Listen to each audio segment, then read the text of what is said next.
What's up, guys? How are you? Welcome into a Monday morning edition of the Daily Juice podcast. My name is Matt Perrault. You can follow me on Twitter at Sports Talk Matt. Happy March, everybody. We've got a bracket. So cool. All right, here's how today is going to go. I'm going to give you a very cool offer that we've got available right now from Fox Bet that's all about our bracket challenge. A ton of you have been asking, what's going on? Is BettingPros doing a contest for March Madness? Yes, we got two of them, actually. We got one that's in general for everybody in the world, and the other is for just you guys listening to the Daily Juice, okay? And Discord members as well. I got a special link to give you guys here in just 1 second. We'll recap how we've done over the last, really, 4 days. 18-7, up 5 units over the last 4 days. We've been red hot. It's been awesome. 5-2 yesterday. I've got 4 bets for you guys, all in hockey today because we've been so basketball heavy. We're going to do a hockey pod today. I've got 3 bets of my own and 1 going from the Discord bet of the week. You guys have voted on the Discord channel for this bet. You're 1 and 2, and I think you want a winner. I think you're just going after a W here, but this was the vast majority of you voting for this, and the odds aren't great, but we may look to tweak the rules on the Discord bet after this week, but for this week, we left it alone. And we'll keep rolling with the same. Whatever you guys want us to bet a half unit on, we're going to roll with it. So 4 bets in hockey coming up here in just 1 second. We're going to pause on the player props in the NBA. We lost both them yesterday. Tough one on Jason Tatum scoring 23 and getting yanked in the fourth quarter. We needed over 24.5. Jaylen Brown did hit, so I picked the wrong one. I told you on the pod last night that I thought both or one would cash. So number 2 does not. Number 3 did. So pick the wrong one. But 9 and 4 now all time on our NBA player prop bets here for the Daily Juice. Serge Ibaka did not play at all in the game against the Pelicans. Scored 0 points. So we'll take a pause from the NBA and a pause from college basketball. There is no college basketball, and there is no and there's no NBA bets that I really like tonight. So we're going to go with 4 NHL hockey bets coming up here in just 1 second. Okay, so here is what we're doing. It's the BettingPros March Madness contest being brought to you by Fox Bet. This contest is totally free to enter. Okay, it's totally free. That is available right now. Okay, there are 2 contests. You're going to go to bettingpros.com/bracket. Okay, that's what you're going to use, bettingpros.com/bracket. For the general contest, first place prize is a $500 and a signed Shaq jersey, courtesy of Pristine Auction. Okay, that's open for anybody. Second through fourth is other signed memorabilia from NBA All-Stars. 5th place is a free Hall of Fame subscription to Fantasy Pros with DFS tools and everything else. Okay, but you guys use bettingpros.com/bracket. You're going to use that link, and that is going to get you guys in here for your very own contest for Daily Juice listeners and Discord members. Okay, you guys are competing against just each other. Okay, you're also going to be entered into the general contest, but so you win both technically. But if you're the best Daily Juice listener filling out the bracket, you will win a signed Larry Bird basketball. I'm going to fight you for that, by the way. I want that. That's first place, signed Larry Bird basketball. Second through 5th place, you'll get Daily Juice swag, like the t-shirt that I'm wearing right now. Very cool, that says never leave a half unit behind. Or this hat. I'm wearing a Daily Juice hat. There's swag you guys will have. Now, there's also a thing called the Bracket Optimizer that's available right now. This is very cool. If you're using whatever you're using, Yahoo, ESPN, whatever the different scoring system is, the Bracket Optimizer will allow you to set that scoring system so you can have your own scoring system to know what to use for your bracket. It's also going to allow you to customize the scoring. You can optimize it based on the size of your pool from 5,500 to 5 million, whatever your pool is. Optimized based on consensus brackets picks or betting odds. They'll have brackets from people around the industry to grade out accuracy, so you can look at historical accuracy, bracketology, and everything else that you might want. It's totally customizable. It's very easy, and it starts with a particular optimizer setting, and then you tweak it however you want to go ahead and do it. So very, very cool with this. Now, we're also going to have a March Madness ATS competition. That's going to be available on the BettingPros app. You're going to make picks against the spread right on the app. Separate competition for Daily Juice listeners. We'll see what happens with that. I'll tell you more about that as we get closer to the dance. We'll set up a separate channel in the Discord for the competition.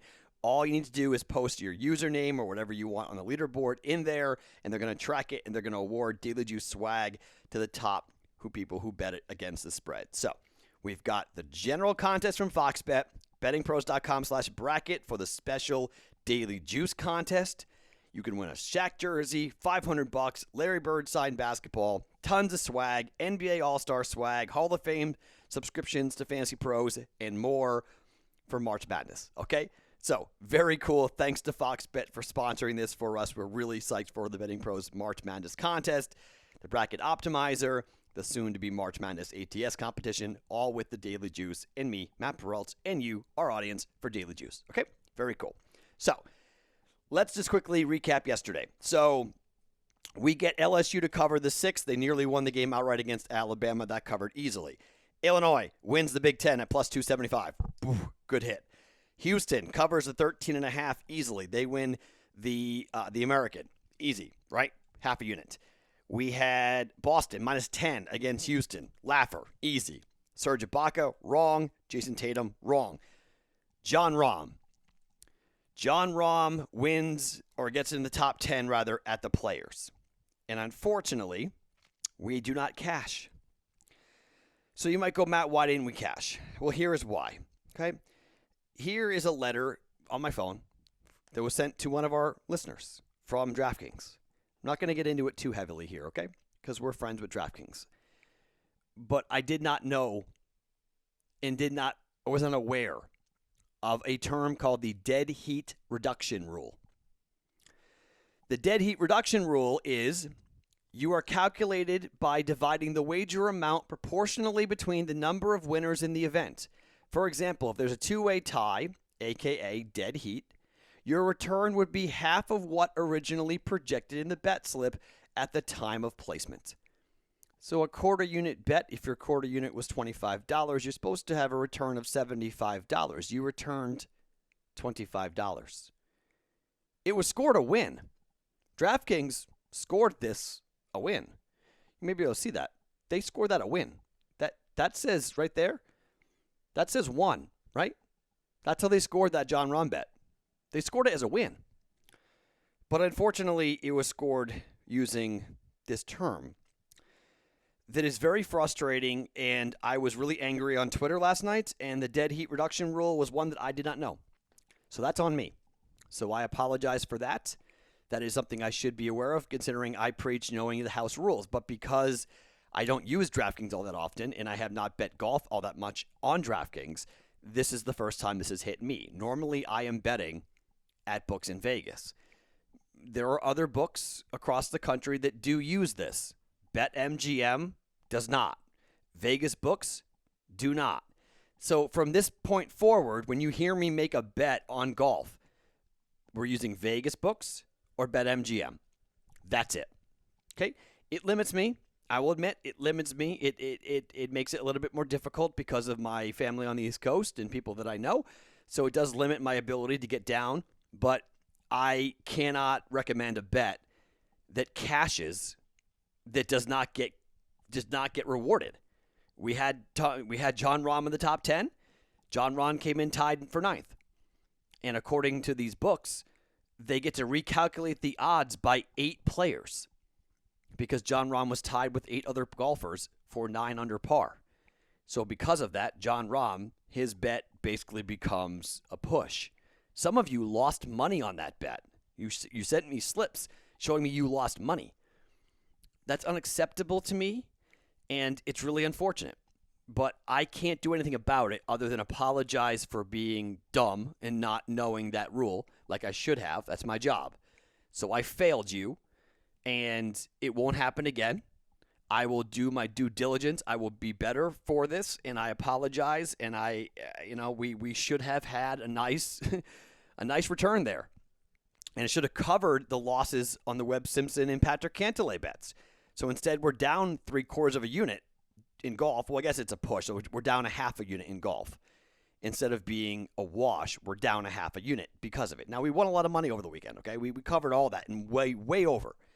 But it was angersome. It was frustrating that happened. So that's what happened with the John Rahm bet. And people in the industry that I have talked to, this was something that was adopted from an Australian book that the U.S. books, when they came over here, adopted and brought it with them. And it's clearly marked in their house rules. I mean, I'm not saying nothing was done nefariously here. It's just not worth betting at these books that have this rule. And this is, I've never seen it before. I was unaware of it. And you guys sent me DMs and said, look, I tried to warn you, Matt. And people did. I don't see every DM. I apologize. I get a lot of them now. So I don't see every single DM that I get. And there was one person in particular that said, you better watch out for this, and you should be betting at BetMGM, Matt. Don't do this. Don't recommend this bet because this is what's going to happen. And that person was right. And they were right to point it out 2 weeks ago. And I was involved in other books. I wasn't involved. The best odds for John Rahm in the top 10 were at DraftKings at plus 200, one of the books that uses this rule, this dead heat rule. And that's what happened. Okay, so I apologize. That's on me, and it won't happen again. Okay, so let's get to the picks coming up here for today. All right, let's start in hockey because there's 4 picks in hockey that we're going to get here today, and we are off to a good start, 5-2 on the week so far here to go in. All right, let's talk about the Rangers. And the Rangers are healthy, and the Rangers just kicked the living tar out of the Boston Bruins, a 4-0 victory for them. The Rangers are taking on the Philadelphia Flyers. They are at home, and the Flyers are a mess. Carter Hart, Brian Elliott, they're a complete mess. They don't have any goaltending. I mean, they're just giving up goals and goals and goals and goals, okay? And, I mean, now that this team for the Rangers is healthy and has everybody back, I just think this is a Ranger team that's going to set to go off here. And I know the Flyers, everyone's going to point out the Flyers' record against the Rangers and that they have dominated. They've dominated, okay?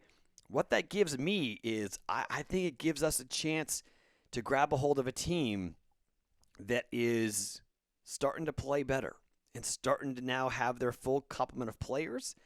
And, I'm going to take the minus 103 home favorite here, okay, against the Rangers. I'm taking New York. New York on the money line here up against the Philadelphia Flyers. I don't like teams that don't have quality goaltending right now. And I like this Rangers team coming back off of a nice 4-0 victory over the Bruins. They looked great in that victory. I think they're playing good hockey right now. Beating up on the Bruins, my team that's been pretty good this year. Minus 103, Rangers on the money line. Play number 2, Boston Bruins taking on the Pittsburgh Penguins on the road. I have been riding these Pittsburgh Penguins when it comes to what's going over for goals. The total is 5.5 at minus 1.5, okay? Boston, we just mentioned. Boston gave up 4 goals to the Rangers. I don't like the Bruins right now with their goaltending. Either goaltender right now, not great. Pittsburgh, they have gone over the last 4 times they've been an underdog. 4-0 to the over the last 4 games against a team with a winning record. The over is 4-1-2 in their last 7 games. For the Boston Bruins, up against the Pittsburgh Penguins in Pittsburgh, the over is 6-1 in the last 7 meetings. It's only 5.5. Boston's coming off a shutout, getting shut out by New York. I think the Bruins will score 3 goals here, okay? We need 2 or 3 from Pittsburgh. And I think we'll get it. I don't like the Bruins. I think this is a 4-2 win for Boston or a 4-2 win for Pittsburgh. I think we're going to get over 5.5 goals here. And I know Boston right now, it's a little bit scary on the Bruins because the under is 6-0-1 over the last 7 for the Boston Bruins. But a lot of that has to do with the fact that Boston's not scoring. And I think this is the right team to do it against. Pittsburgh gives up goals. Look at the goals that Pittsburgh gave up to the Buffalo Sabres. I think Boston's going to bust out here. I thought about taking the Bruins on the money line, but I was like, they get shut out by the Rangers. I'm a little concerned about that Boston's offense might not be fully there. And so I think it's safer to take the over. Boston beat the Rangers 4-0 in the game before the last one. They lost 4-0, and they lost 2-1 to the Islanders and 1-0 to the Devils. So that's really, that's 5 goals in 6 games, or in 5 goals in 4 games for Boston. That's not good enough, okay? That's not where this Boston team wants to be. But before that, against the Capitals, it was 5 goals, and then Rangers was 4-1, Rangers 6-2, Islanders 7-2, Flyers 7-3. So Boston can't score. I'm going to pick them to bounce back here and put pucks in net. We're going Bruins over 5.5. And I got one more play here for me before I give you the Discord play. The total between the Hawks and the Panthers, the Blackhawks and the Panthers, it's 6 here in Vegas, minus 120. I know other books around the country have it at 6.5 already, but I got it at 6. And I remember I like playing 6 because we have a good chance at a push here. So 6, Hawks, Panthers, minus 120. If you look at the total here, the over is 4-0-1 in the last 5 games for the Blackhawks. The over is 4-0-1 for the Blackhawks the last 5 games because they've been underdogs in all 5 of those games. For Florida, they are 4-0-2 to the over the last 6 games. They are 4-0-1 to the over in their last 5 games as a favorite. Okay, 4-0 in the last 4 games against teams with a losing record. So I just think the over is 5-1-1 in the last 7 meetings between Chicago and Florida. I got a total of 6. I don't think either one of these teams really stops the other. I think we'll see a lot of goals coming up here tonight. I think we got a good chance at a push, but a really good chance, I think, at getting a 5-2, 5-3, 4-3 type of game here. And we go over at minus 120 over 6 goals. Okay? So for me, Rangers money line, minus 103 against Philadelphia. Bruins over 5.5 goals against the Pittsburgh Penguins. And over 6 goals for the Hawks, Blackhawks, and the Panthers at minus 120. Those are my 3 plays. You guys, because we never leave a half unit behind, have taken the Washington Capitals up against the lowly Buffalo Sabres. And you guys are taking the money line on this. Minus 225 is the best odds I could get. So the Discord bet is 1-2. All right. I think if you're like, Matt, why that bet? Think they're betting that bet because you guys want to win and you don't care. It's laying $100 to win 44. You guys don't care about the minus 225 odds. You just want to win. And I can't knock it, okay? We can have a conversation after this. We may have to change the rules and say you can't pick a bet that's got minus 200 or worse odds. We may need to add that caveat. But look, the Buffalo Sabres are horrible. We all know the Buffalo Sabres are absolutely horrible. They're 16-4, right? Buffalo Sabres have now lost, 9 straight? 1, 2, 3, 4, 5, 6, 7, 8, 9, 10. They've lost 10 straight games, okay? So they're awful. They're the worst team in the NHL, and you guys are expecting the Washington Capitals to take care of business. And I can't really hate it, right? I can't tell you you're wrong for doing this. But the odds aren't great. Minus 225, I wouldn't recommend doing it. Buffalo's on the road at Washington. Washington is 17-6-4. They're in second place in the division behind the New York Islanders, 4 points back of the Islanders. So, money line, minus 225, Washington Capitals. You guys are taking that for the Discord bet of the week. Play of the week at 1-2 since we started doing that. Capitals money line at minus 225. Okay, so to recap the plays, all 4 half-unit plays. NHL, 4 of them going tonight on a Monday. Rangers money line, Bruins over 5.5, Hawks, Panthers over 6, and Capitals money line for the Discord play of the week. My name is Matt Peralta. Follow me on Twitter at SportsTalkMatt every morning. It's the Daily Juice podcast back tomorrow morning here on BettingPros.com.